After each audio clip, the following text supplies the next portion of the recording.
And now to security issues, the Inspector General of Police, Olatunji Disu, has approved the appointment of DCP Antonio Okon Placide as the new Force Relations Officer. He replaces Benjamin Hudain. DCP Placide was born on 2nd of December 1970 in Uyo, Akwa Ibom State and hails from Nseribom local government area. He holds a Bachelor's Science degree in Geography and Regional Planning from the University of Uyo, Master of Arts in Law and Diplomacy from the University of Jos, and studied law at the National Open University of Nigeria. The DCP was appointed into the Nigeria Police Force as a cadet assistant superintendent of police at the Police Academy in Kano, and that was in 1996, and was commissioned in August of 1998. He has attended several professional and international courses. His appointment is coming days after IGP Disu inaugurated an 8-member committee to oversee the implementation of state police and the fallout of his police invasion following the confirmation as the 23rd indigenous IGP. IGP Disu announced the committee during his inaugural conference with senior police officers held at the Peace Conference Center Force Headquarters in Abuja. The appointment and decoration of IGP Olatunji Disu comes at a critical juncture for Nigeria's security landscape. As he assumes leadership of the Nigeria Police Force, expectations are now high that his tenure would confront pressing security challenges, restore public confidence, and drive meaningful institutional reform within the police force.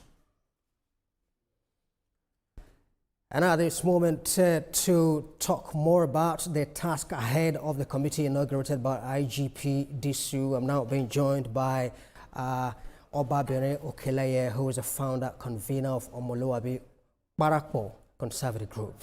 Very pleased to have you with us this evening. Thank you, Ikechukwu. Thanks for having me. Yes.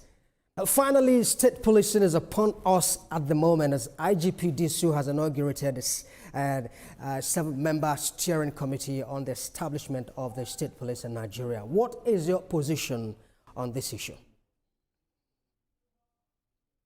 Thank you very much.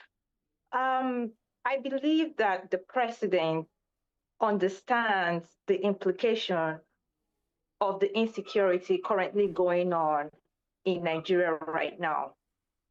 And if the head of the police unit is not acting right and doing what is needed, they need to be changed. And I applaud the president for that. Now, the task ahead of the new IG is to make sure that this policy that is going to eventually not eradicate, but a proactive approach towards this insecurity is immediately enacted. And this state police, like every other person in Nigeria right now, believe it's late, and it's said second next time is now. So what are their plans? And I can see they already inaugurated the committee. Now, what are the plans of the committee? What should Nigerians expect from them? Indeed. The revered Professor Jibrin Ibrahim, who is the director of Center for Democracy and Development, of course, expressed some fears that leaving the police under control of state governors could well be detrimental to the positive overall expectations that Nigerians have. Do you share a different view?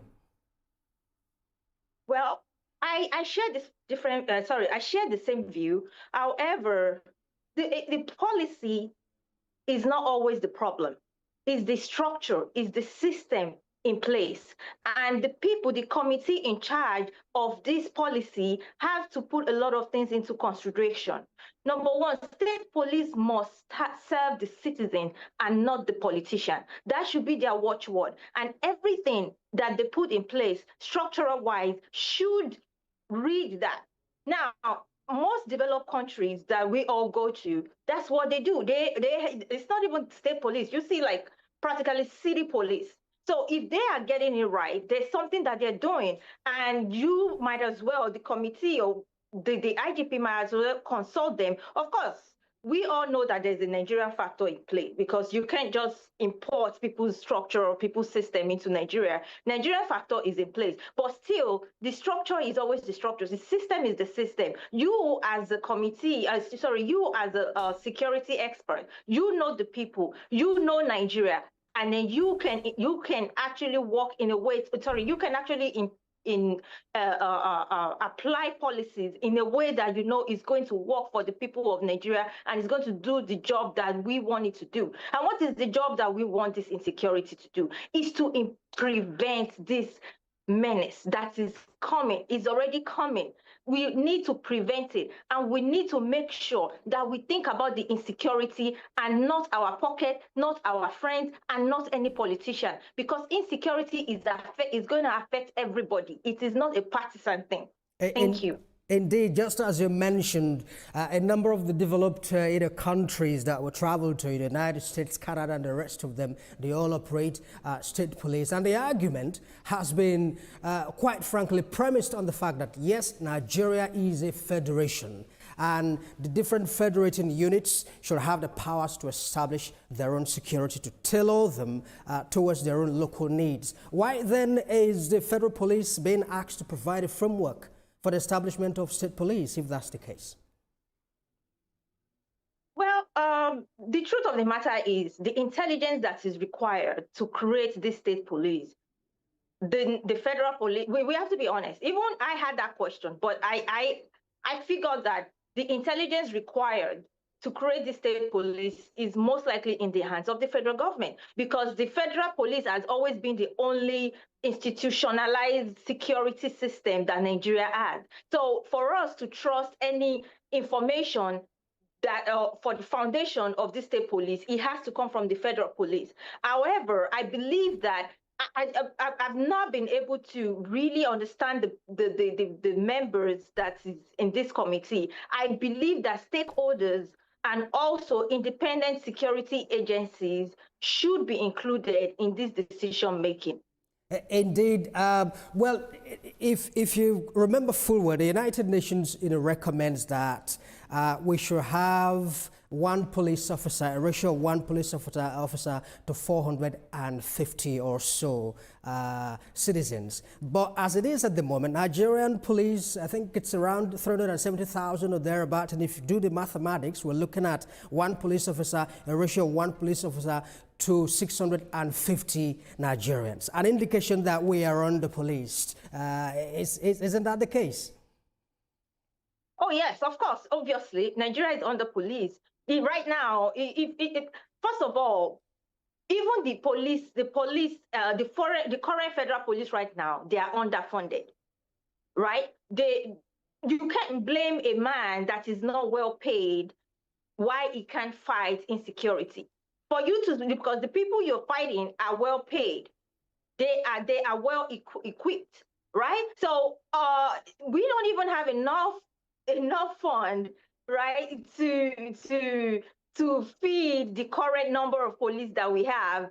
And now, we are talking about state police. Well, those are my fear, right? That I believe the president, they have more intelligence about this. They might have more information on what they're doing. But yes, I truly believe we are under police, and I believe that Nigeria has enough money to actually recruit more than enough police for us. And my fear is that we are not going to repeat the same mistake that we are currently facing with federal police, and then we move it into state police. Because Indeed, Obabirin, you hit a very important area, which is funding the welfare of these police officers who have the responsibility to protect lives and properties, or life and property, just in case. I mean, if you like, I was going to ask how you think we can,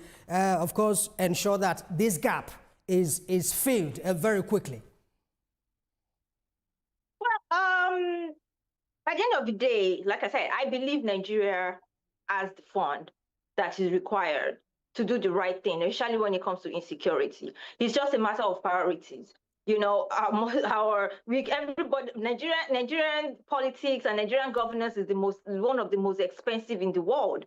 We need to prioritize what is important and direct our resources towards that, because a lot of things that we spend money on, and then you'll be like, okay, what about insecurity? Right? What about insecurity? Because security is the backbone of any economy. Is the backbone of any investment. If there's no security, whatever policy, whatever thing any government is doing, they're all wasting their time. And look at these other areas, other region in All Nigeria. right. You can see one of the problems that they have is insecurity, and that's why they're not developed. And if Indeed. this insecurity is allowed to move down south or move down to other area, Nigeria is going to be over. So we Indeed. need to prioritize our resources and channel it to the right places. And, In- and police and security is one of the places. Indeed, those need to be really prioritized. It's interesting, of course, having the conversations with you, and I think this is a good place to leave it as well. Obabirin Okileye, founder convener of Omoluabi Barakbo Conservative Group. We thank you very kindly for talking to us this evening.